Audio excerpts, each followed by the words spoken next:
Здравствуйте, дорогие друзья, вы на канале Двойная Порция. В комментариях вы писали, что рассмотрите какую-то недорогую электрическую точилку для ножей. Сегодня мы это и протестируем. Погнали! И на нашем обзоре сегодня вот такая вот точилка. Заказывали мы ее на Яндекс.Маркете. Кстати, как вот ее перевернуть, то ли так, то ли так. Все на китайском написано. Вот такая вот недорогая китайская точилка. Упаковка довольно-таки целенькая, доехала все хорошо.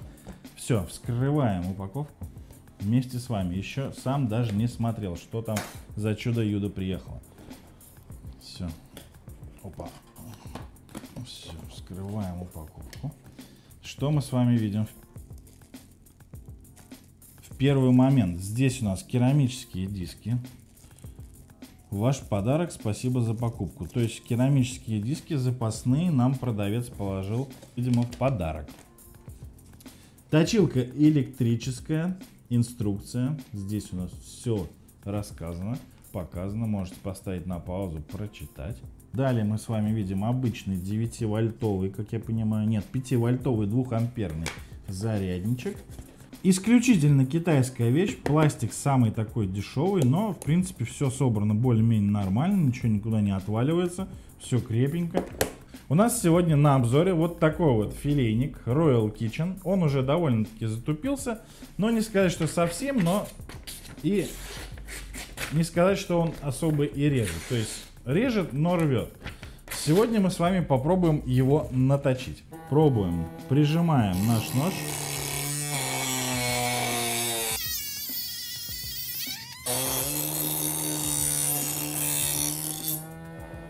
Так, теперь с этой стороны.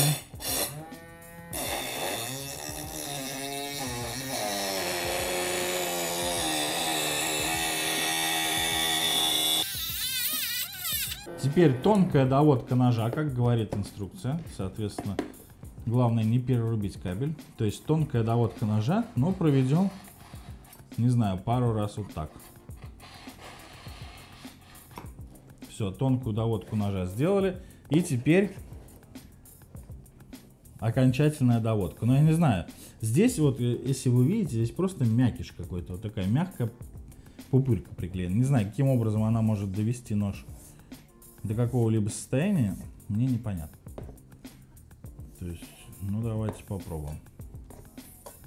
Все. Якобы мы с вами что-то наточили. Давайте попробуем для начала на бумаге. Нет. То есть, ну,